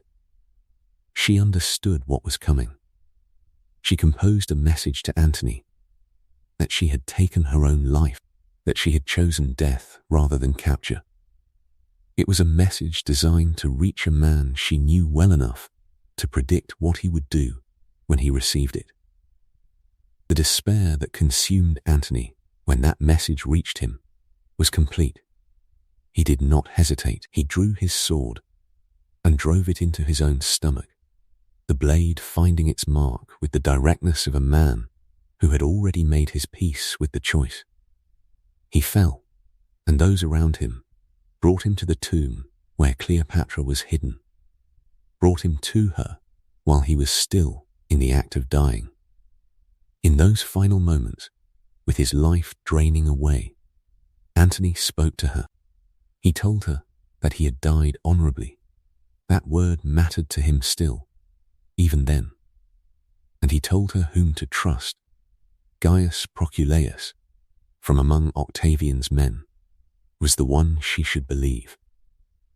It was advice given in the clarity of death, the last counsel of a man who had loved her and lost everything. But Proculeius was not the man Antony had imagined. He came to her tomb with a ladder, and he used it to slip inside, past the defenses she had thought would hold. He detained her there, his presence a violation, his grip a reminder that the walls she had built were permeable to those with the will to penetrate them. She could no longer burn herself with her treasures. The choice that had seemed to be hers was taken from her hands. She was allowed, at least, to perform the last rites of love. She embalmed Antony's body with her own hands and saw him placed in the tomb beside her, the two of them together in death as they had been in the complexity of their living. Then she was escorted away, back to the palace, back to the world of the living where she no longer wished to be. Octavian entered Alexandria on that same first day of August. He moved directly to the palace and took possession of it, a place he had never belonged but now occupied as conqueror. He seized Cleopatra's three youngest children, Cleopatra Selene, still nearly a child, Alexander Helios, and Ptolemy Philadelphus, the smallest and most defenseless among them. They were removed from her reach, secured as the spoils of war, as hostages against her compliance. When she was brought to him, the meeting between the last queen of Egypt and the man who would become the first emperor of Rome, Cleopatra spoke with a clarity that the sources preserved. "I will not be led in a triumph," she said to him, the words recorded by Livy, rare and precise, as they fell from her lips.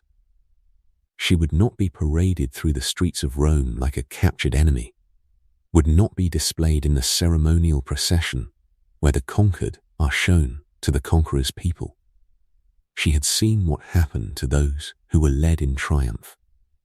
Her sister Arsinoe had been that spectacle, had walked those streets in chains, and Cleopatra would not suffer the same indignity. She knew herself too well to accept it. Octavian promised to keep her alive. He offered her that much.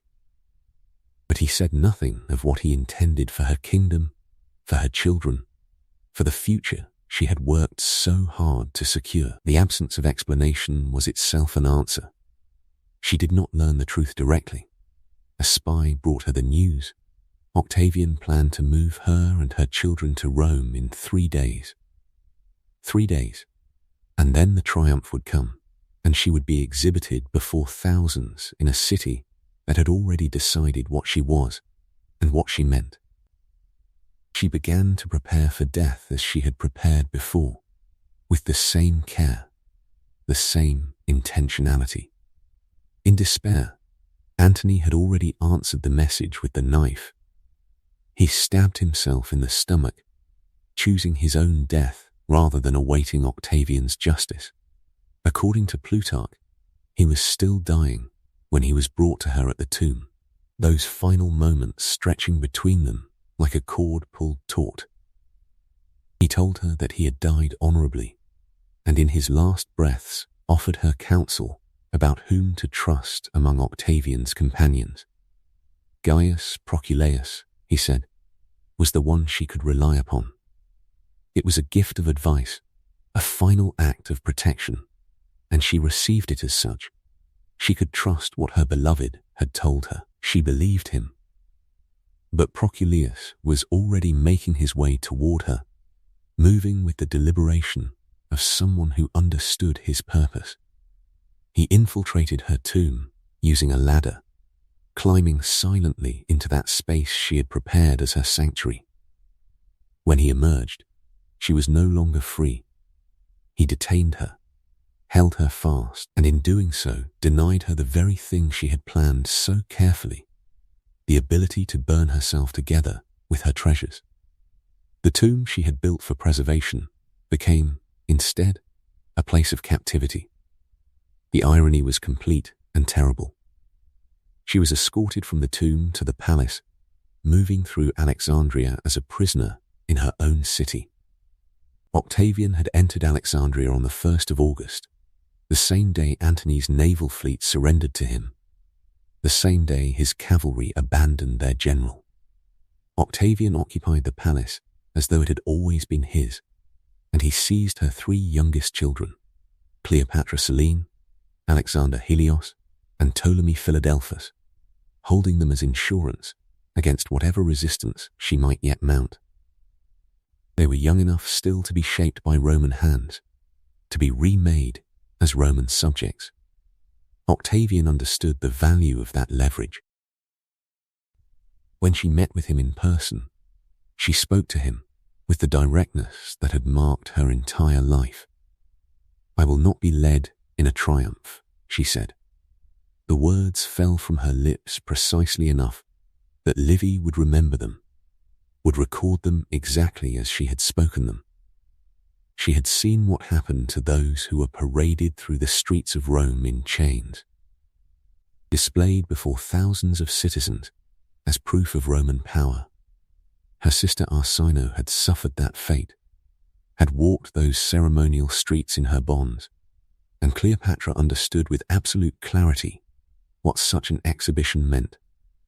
It was not merely humiliation. It was the final erasure of dignity, the transformation of a monarch into a spectacle, a thing to be viewed and judged by the mob. She would not permit it. Octavian promised to keep her alive. He gave her that assurance, that fragment of mercy, but he offered her nothing more. He explained nothing about what would become of her kingdom, nothing about the future of her children, nothing about the Ptolemaic dynasty or the legacy she had fought to preserve. His silence was itself a form of communication. It told her everything she needed to know about what he intended. A spy brought her the news that crystallized her understanding. Octavian was planning to move her and her children to Rome in 3 days. 3 days remained between her and the triumph, between her and the streets of Rome, between her and the public degradation she had just declared she would not endure. She began to prepare for death as she had prepared before. The intentionality was the same. The care was the same. She had rehearsed this moment in her mind many times during those months of uncertainty, during the long siege and the waiting. She knew what needed to be done. She knew how to accomplish it. There was, perhaps, a kind of clarity that came with finally moving from contemplation to action, from the realm of possibility to the realm of the actual and irreversible. But even in those final preparations, her mind moved toward the future that would outlive her. She thought of Caesarion, her son by Caesar, the boy who had been named Ptolemy Caesar Philopator Philadelphus, a name that contained multitudes of hope and ambition. He was old enough now to understand something of what was happening, and he was old enough to be dangerous to Octavian. A Caesar who was not Octavian could not be permitted to live in Octavian's world. She understood this with the same clarity with which she understood everything else about power and succession, and the mathematics of survival. She decided in those final moments to send him away. She sent him to Upper Egypt, away from the capital, away from Octavian's immediate reach. Perhaps she held hope that he might escape entirely, that he might find his way to the distant places that lay beyond Roman power, to Kushite Nubia, to Ethiopia, to India. Perhaps she allowed herself to imagine a future in which her son lived, in which something of her blood and Caesar's blood continued in the world beyond Rome's dominion. But Caesarion, young and inexperienced in the ways of power, returned to Alexandria. Octavian had guaranteed him recognition as king, had extended a promise that the boy believed or that he felt compelled to trust. And when he returned, when he presented himself before the man who had promised to honor his royal status, Octavian had him executed. It happened around the 29th of August, only 17 days after Octavian had entered Alexandria, only a handful of days after Cleopatra's own death.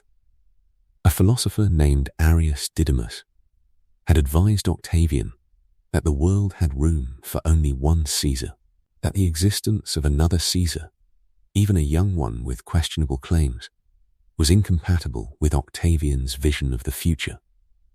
Octavian accepted this counsel and acted on it.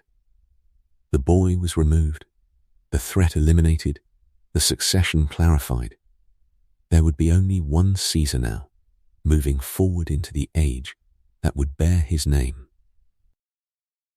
With her death, and Antony's death, and the execution of Caesarion, the Ptolemaic kingdom fell.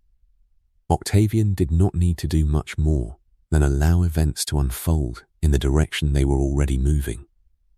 The dynasty that had ruled Egypt for 3 centuries, that had begun with Ptolemy I Soter, the Macedonian general who claimed Egypt as his portion of Alexander's empire, came to an end not with a final battle, but with a series of deaths and surrenders. The Roman province of Egypt was established in its place, marking the moment when the Hellenistic period itself came to a close. One world was ending, and another was beginning. Rome, under the leadership of the man who had been born as Gaius Octavius and was now reshaping himself into something grander, extended its dominion over territories and peoples it had long coveted. Memory and Legacy. Chapter 5. Memory and Legacy. The boy had been removed, and with him the last flicker of the old order. Caesarion, the young man who might have carried forward the name of Caesar into a future that would have been divided, uncertain, contested, was silenced. Octavian had made his calculation, and his calculation was final. There could be only one heir to the Caesarian name, one singular future, one vision of Rome extending into the centuries ahead. The threat of a living reminder of a son who bore the blood of both Caesar and Cleopatra had proven incompatible with that vision. And so the boy was executed in 30 BC. And the question of succession became a question no longer. The deaths came in their relentless sequence. Cleopatra moved first. Antony followed. The boy was taken. And in their passing, 300 years of Ptolemaic rule dissolved like a thing of morning mist. What had begun when Ptolemy I Soter, the Macedonian general, claimed Egypt as his portion of Alexander the Great's scattered empire, came to an end not with a last stand, not with the clash of armies at the final gate, but with a series of losses so incremental, so inevitable in their unfolding, that they seemed less like an ending and more like the simple conclusion to something that had already begun to fade. The kingdom became a province. Rome extended its dominion over the territories and peoples it had long coveted. The Hellenistic age itself, that remarkable synthesis of Greek learning and culture spread across the ancient world, drew to its close. One world was ending, another was beginning.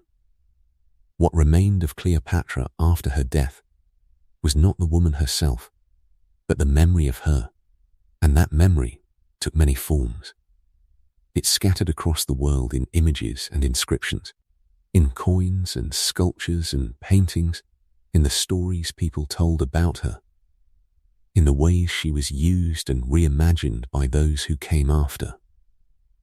She lived on fragmented, refracted through the eyes of others, transformed by their needs and desires and interpretations. And perhaps that fragmentation, that multiplication of images, told its own truth about her life. For Cleopatra had always existed in the eyes of others. She had always been, in some essential way, a collection of images and roles and relationships. Now, in death, she continued in that fashion, multiplied infinitely, changed by each hand that touched her memory. The coins came first in her lifetime, and after, the metal discs that circulated through the markets and temples of the Mediterranean world carried her face and the faces of those she had ruled beside. These coins spoke a strange hybrid language. The inscriptions were written in Greek, the language of her ancestors, the Macedonian rulers who had claimed Egypt as their own, but arranged according to Roman convention. The letters placed in a circular fashion along the edges in the Roman manner, rather than distributed horizontally or vertically, as Greek coins displayed them. This blending of scripts and customs represented something more than mere artistic choice. It was a statement, though scholars have long puzzled over what exactly it meant to say. Was it an assertion of superiority? A declaration of power shared? A negotiation between two worlds? In the coins minted during her years with Antony, after their marriage in 37 BC, she had presented herself with deliberate care. A scholar named Diana Kleiner, studying these images closely, observed that Cleopatra had rendered herself in more masculine lines than in other portraits, hardening her features toward an idealized Roman conception of authority rather than a Hellenistic one. She had made herself look like what Romans expected a client queen to be. Powerful, certainly, but safely powerful. Power understood and constrained within Roman parameters. Yet this was not entirely a new strategy. Years earlier, when she had been forced into exile in Syria and the Levant, stripped of her throne and fighting for its recovery, she had minted coins at the Ascalon facility, bearing that same masculine cast to her features. The scholar Joan Fletcher understood this choice differently. Cleopatra, she argued, had been attempting to appear like her father, attempting to assert herself as the legitimate successor to a male Ptolemaic ruler, the daughter claiming the authority her father had held. It was a claim made not through words, but through the subtle reshaping of her own face in metal, distributed through the world, where people could hold her image in their hands. The coins from the later years, struck after her marriage to Antony, showed her wearing a royal diadem, the mark of her dynasty, paired with a melon hairstyle, hair braided and coiled back into an elaborate bun. This particular arrangement of hair was not new. Her ancestors had worn it, generations of Ptolemaic queens, Arsinoe II, Berenice II, the women who had ruled before her. It was a visual claim to lineage, to the continuity of rule through the female line. And it had become fashionable in Rome after her visit there in the years 46 to 44 BC. Roman women adopting the elaborate braid and bun as a mark of elegance and distinction. But later, during the conservative reign of Augustus, the fashion turned away. The melon hairstyle fell from favor in Rome, replaced by something more modest, more austere. more suitable to the new order that was establishing itself. The sculpted heads that survive from those years, marble busts created by hands now unknown, carry her image in more enduring form than coins. Two of them are particularly well known among scholars. One resides in the Berlin collection, in the Antiken Sammlung, at the Altes Museum, and retains its full nose. The nose itself becoming an unexpected mark of authenticity. The other, housed in the Vatican museums, is damaged and incomplete, its nose broken away in the centuries that have passed since its creation. Both wear royal diadems. Both share similar facial features. The sharp, aquiline nose that appears again and again in her images. The alert eyes. The face composed and regal. Both likely date to the mid-1st century BC and were found in the remains of Roman vias along the Via Appia, that great road that connected Rome to the south. The Vatican head was discovered in the Villa of the Quintilii, a place of wealth and learning, where once it perhaps held a place of honor in the home of some Roman household that wished to preserve, in marble, the memory of the queen who had challenged Caesar and Antony. A scholar named Francisco Pina Polo has examined these heads with care, comparing them to the images of Cleopatra preserved on her coins. He concluded with confidence that the Berlin head, with its hair pulled back into a bun and crowned with a diadem, with that distinctive hooked nose repeating the profile of her coinage, represents a true likeness, as true as any likeness can be when created from memory and artistic interpretation and the needs of the patron who commissioned it. It is, in other words, her face, as those who lived in her time understood her face, or wished to understand it, or needed to preserve it. A third sculpted portrait survives, this one housed in the Archaeological Museum of Churchill in Algeria. Like the Berlin and Vatican heads, it bears a royal diadem and displays similar facial features. But the hairstyle is different, more unique, more individualized. Scholars remain uncertain whether this portrait represents Cleopatra herself or her daughter, Cleopatra Selene II. In this ambiguity lies a truth about all such remains. They are fragments of intention, glimpses of how the image was meant to be preserved and propagated. Were they meant to capture Cleopatra as she truly appeared, or to present her as she wished to be seen? The question cannot be fully answered now. There exists as well, in the Capitoline Museums in Rome, a sculpture in Parian marble that may depict Cleopatra in the Egyptian style, wearing the vulture headdress of the pharaohs. It was discovered near a sanctuary of Isis in Rome and dates to the 1st century BC, that tumultuous century of her life and death.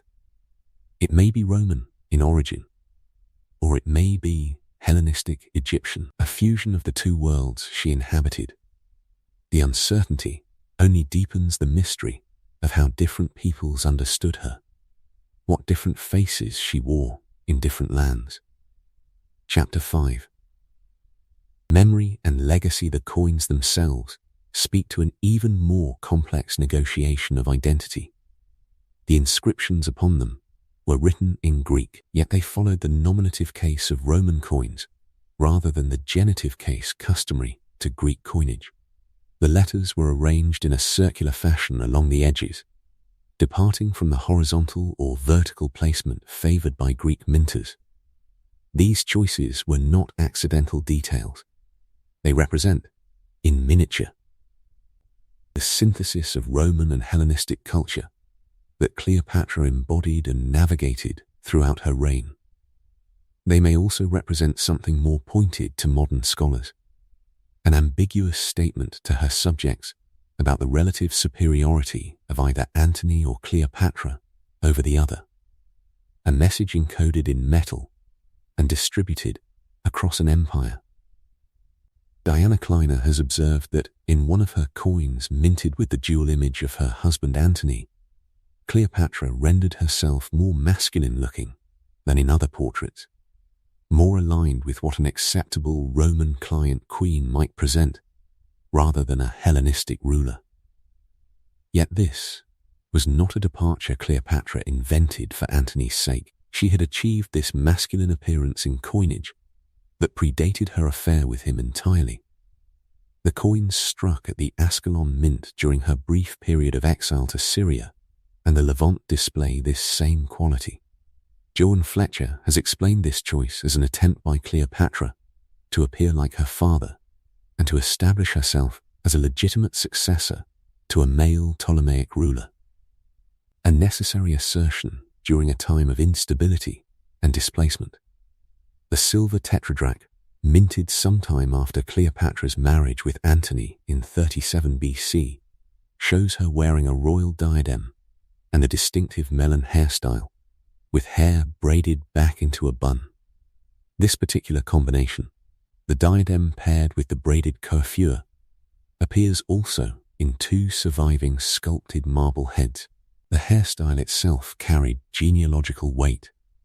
It was the same style worn by her Ptolemaic ancestors Arsinoe II and Berenice II in their own coinage, a visual link across generations to legitimate predecessors. Yet Cleopatra's adoption of this look proved so compelling that after her visit to Rome in 46 to 44 BC, Roman women began to adopt it as one of their fashionable styles. This represents one of the quieter victories of her time in the capital, not a military conquest, but a sartorial one. However, the fashion did not endure. During the conservative rule of Augustus, the style was abandoned in favor of a more modest, austere aesthetic, reflecting the new regime's different values and perhaps its desire to distance itself from the memory of the Ptolemaic queen. The sculpted likenesses that survive from the Greco-Roman world present Cleopatra across various moments and contexts, each offering fragments of how she was seen or wished to be seen. The Berlin Cleopatra, housed in the Antikensammlung Berlin collection at the Altes Museum, preserves her full nose, a feature that became one of the most recognizable aspects of her portraiture. The Vatican Cleopatra, held in the Vatican museums, lacks this feature, its nose having been damaged or lost to time. Yet both sculptures bear the insignia of royalty in the form of diadems, and both display similar facial features that may once have resembled the bronze statue of Cleopatra that stood in the temple of Venus Genetrix. These heads are dated to the mid-1st century BC, a turbulent period, and both were discovered in Roman villas along the Via Appia in Italy, domestic spaces where the image of the Egyptian queen was deemed worthy of display. The Vatican Cleopatra was specifically unearthed in the Villa of the Quintilli, suggesting that wealthy Romans maintained her likeness in their private collections, even as the political winds shifted. Francisco Pina Polo has written with certainty that Cleopatra's coinage presents her image with a clarity that allows verification. The sculpted portrait of the Berlin head can be confirmed as displaying a similar profile to those coins, with hair pulled back into a bun, a diadem encircling the brow, and the characteristic hooked nose that appears across multiple representations. This consistency across different media and different artists suggests either a deliberate effort to maintain a recognizable image or an artist's observation of actual features so distinctive that they repeated naturally. Yet ambiguity persists even in the clearest cases. The portrait in the Archaeological Museum of Churchill in Algeria presents the royal diadem and facial features comparable to the Berlin and Vatican heads, but its hairstyle is notably more unique and individualized. This very distinctiveness has led scholars to consider whether it represents Cleopatra herself or her daughter, Cleopatra Selene II. The uncertainty cannot be resolved with confidence. What remains is the object itself, a marble head, carefully carved, adorned with symbols of power, evidence of someone's intention to preserve an image for posterity. Whether it shows the mother or the daughter, it speaks to a dynasty's concern with visual presentation and the multiplication of authorized likenesses. The Capitoline museums house a sculpture in Parian marble that may depict Cleopatra in the Egyptian style, wearing the vulture headdress of the pharaohs. It was discovered near a sanctuary of Isis in Rome and dates to the 1st century BC, that tumultuous century that encompassed her alliance with Antony and her final moments. The question of its origin, whether Roman or Hellenistic Egyptian, remains open. This uncertainty itself is revealing. It speaks to the cultural fusion that Cleopatra embodied, a queen equally at home in Greek, Roman, and Egyptian contexts, or at least equally capable of being portrayed within them. The fact that such ambiguity persists even in physical objects suggests how thoroughly she inhabited multiple worlds, how her image could shift depending on the artistic tradition being invoked. Beyond these acknowledged portraits, others exist that may or may not represent Cleopatra, and these marginal cases illuminate the difficulty of certainty in portraiture. A limestone head in the British Museum, London, displays facial features similar to other accepted portraits, including the pronounced aquiline nose. Yet, it lacks a royal diadem and wears a different hairstyle. The woman depicted may have been merely a member of Cleopatra's entourage during her trip to Rome, or she may be the queen herself at a different stage of her life, or in a different context. Duane W. Roller has speculated that this absence of royal insignia may reflect an effort by Cleopatra to discard the use of the diadem to make herself more appealing to the citizens of Republican Rome, a different kind of strategic presentation. Roller has further suggested that the British Museum head, along with other sculptures in the Egyptian Museum in Cairo, the Capitoline Museums, and in the private collection of Maurice Naaman, all of which possess similar facial features and hairstyles to the Berlin portrait, but notably lack the diadem, most likely represent members of the royal court or Roman women imitating Cleopatra's widely admired hairstyle. The popular appeal of her look, so much so that Roman women adopted it, speaks to a kind of soft power radiating from her image. She became not only a ruler to be reckoned with, but a fashion exemplar whose very appearance shaped how women of her time wished to look.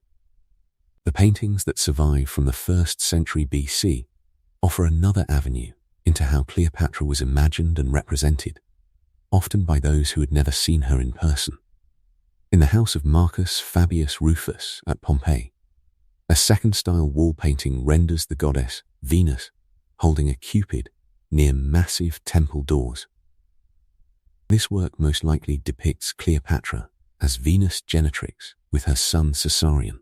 The commission of the painting likely coincides with the erection of the Temple of Venus Genetrix in the Forum of Caesar in September 46 BC, when Caesar had a gilded statue erected depicting Cleopatra. This statue appears to have formed the basis for her depictions in both the sculpted art and in this painted work preserved by the volcanic ash that buried Pompeii.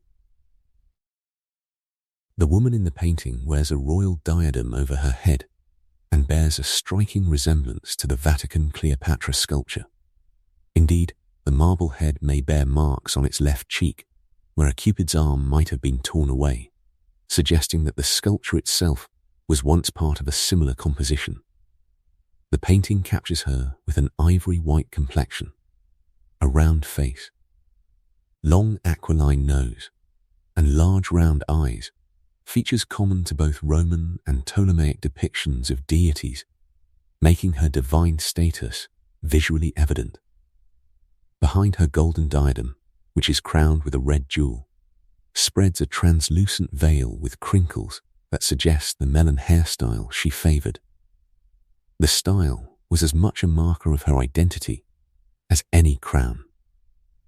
The context in which this painting existed is itself worth noting. The room containing it was eventually walled off by its owner, a choice that scholars believe was made in reaction to the execution of Caesarion in 30 BC by order of Octavian. When Augustus seized power, images of Cleopatra's son with Caesar became politically dangerous, reminders of a claim that threatened the new regime's legitimacy. The act of sealing away this room was a form of censorship undertaken privately by someone who had commissioned or owned an image that suddenly became unsuitable for display. Dwayne W. Roller affirms that there seems little doubt that this is a depiction of Cleopatra and Caesarion before the doors of the Temple of Venus in the Forum Julium, and, as such, it becomes the only extant contemporary painting of the Queen. Another painting from Pompeii, dated to the early 1st century AD and located in the house of Giuseppe II, contains what may be a depiction of Cleopatra with her son Caesarion, both wearing royal diadems, while she reclines and consumes poison in an act of suicide. The painting was originally thought to depict Sophonisba, the Carthaginian noblewoman who toward the end of the Second Punic War drank poison and committed suicide at the behest of her lover Massinissa, king of Numidia. Arguments have accumulated, however, in favor of interpreting this as Cleopatra. The historical connections are strong. The Ptolemaic house had firm ties with the Numidian royal family, Massinissa and Ptolemy VIII Physcon having been associates, and Cleopatra's own daughter married the Numidian prince Juba II, creating a family bond that would make such a painting not merely allegorical, but genealogically relevant. Moreover, when this painting was created, Sophonisba was a relatively obscure historical figure, while Cleopatra's suicide was far more famous and more likely to be the subject of artistic interpretation. An asp is absent from this painting, yet this absence is not necessarily evidence against Cleopatra's identification, as many Romans held the view that she received poison in some manner other than a venomous snakebite. The painting contains details that align with literary descriptions of Cleopatra's death. A set of double doors on the rear wall, positioned very high above the people depicted, suggests the layout of her tomb in Alexandria as it was described in ancient sources.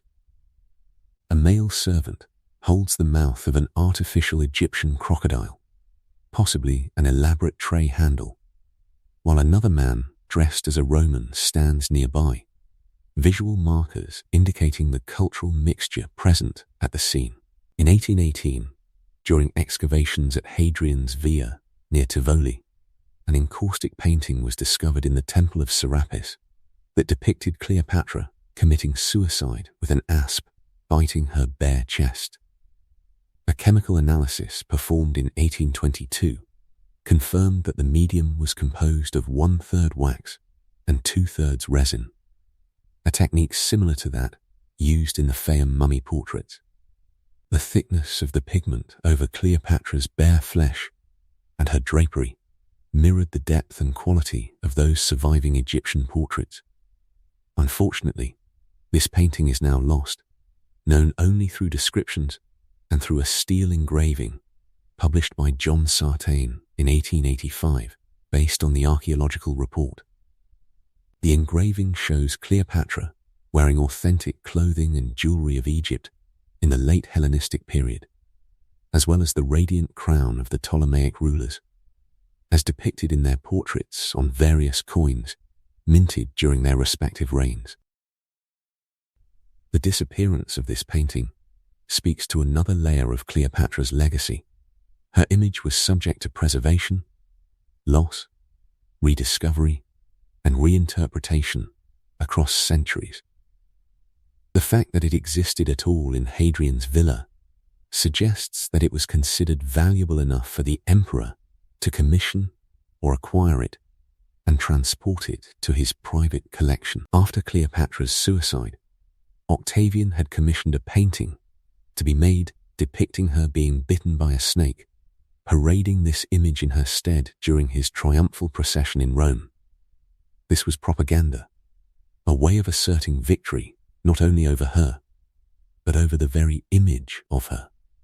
The portrait painting of Cleopatra's death may well have been among the great artworks and treasures taken from Rome by Hadrian, removed from the capital to decorate his private villa in the countryside, where it eventually was found in an Egyptian temple, a fitting location for an image of the last of the Ptolemies.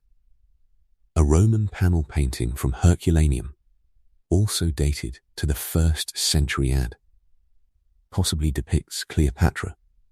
In it she wears a royal diadem, and her hair, reddish-brown in colour, is pulled back into a bun and secured with pearl-studded hairpins. Earrings with ball-shaped pendants frame her face. Her ivory-white skin and facial features stand out starkly against a black background. The hair and facial characteristics are similar to those in the sculpted Berlin and Vatican portraits, as well as in her coinage, suggesting a deliberate consistency in how her image was perpetuated. A highly similar painted bust of a woman with a blue headband in the House of the Orchard at Pompeii features Egyptian-style imagery, such as a Greek-style sphinx, and may have been created by the same artist, suggesting that certain workshops specialized in rendering queens and royal women with particular visual conventions. The Portland vase, a Roman cameo glass vessel dated to the Augustan period and now in the British Museum, offers yet another interpretive possibility. This exquisite object may include a depiction of Cleopatra with Antony. In one interpretation of the vase's complex imagery, Cleopatra can be seen grasping Antony and drawing him toward her, while a serpent, the asp, rises between her legs. Eros floats above the scene, while Anton, the alleged ancestor of the Antonian family, looks on in despair as his descendant Antony is led toward his doom. The other side of the vase may depict Octavia, Antony's abandoned wife, watched over by her brother, the Emperor Augustus. If this interpretation is correct, the vase would have been created no earlier than 35 BC, when Antony sent his wife Octavia back to Italy and remained with Cleopatra in Alexandria. The vase would thus be a commentary on that pivotal moment, rendered in the refined medium of cameo glass, a criticism of Antony's choice encoded in luxury. Alongside these Greco-Roman depictions exists another visual tradition entirely, that of native Egyptian art. The bust of Cleopatra in the Royal Ontario Museum represents her in the Egyptian style, dated to the mid-1st century BC. It is perhaps the earliest depiction of Cleopatra as both a goddess and ruling pharaoh of Egypt. The sculpture's pronounced eyes share similarities with Roman copies of earlier Ptolemaic sculpted works, creating a lineage of representation across time. The Dendera temple complex near Dendera, Egypt, contains Egyptian-style carved relief images along the exterior walls of the Temple of Hathor, depicting Cleopatra and her young son Caesarion, shown as a grown adult and ruling pharaoh making offerings to the gods. This temple preserved her image in the traditional religious and political context of pharaonic Egypt, even as her political power in Rome was waning. Augustus, after her death, had his name inscribed there as well, appropriating the temple and its symbolism for himself. A large Ptolemaic black basalt statue, measuring 104 centimeters in height, now in the Hermitage Museum in St. Petersburg, was long thought to represent Arsinoe II, wife of Ptolemy II, and a revered figure in Ptolemaic tradition. Yet recent analysis has suggested that it may instead depict Cleopatra, Arsinoe's distant descendant. The evidence for this reattribution rests on the 3 uraei adorning the headdress, an increase from the 2 uraei used by Arsinoe II to symbolize her rule over Lower and Upper Egypt. The figure also holds a divided double cornucopia, or diceros, which appears on coins of both Arsinoe II and Cleopatra, making attribution uncertain.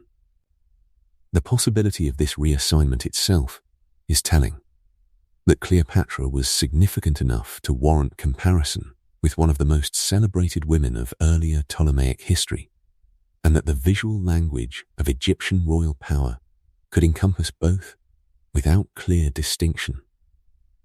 Bernard André, in his work Cleopatra undie Caesarean, contends that this basalt statue, like other idealized Egyptian portraits of Cleopatra, does not contain realistic facial features and therefore adds little to the knowledge of her actual appearance. Egyptian artistic conventions favored the timeless and the divine over the particular and the mortal. Adrian Goldsworthy has observed that despite these representations in the traditional Egyptian style, Cleopatra would have dressed as a native Egyptian only perhaps for certain religious rites. In her everyday life and in her usual presentation to court, she would have dressed as a Greek monarch, the style evident in her Greco-Roman busts, with the Greek headband and the fashions of the Hellenistic world. Thus her visual legacy is split between traditions, Egyptian and Greco-Roman, divine and human, the idealized and the particular. No single image could contain her entirely.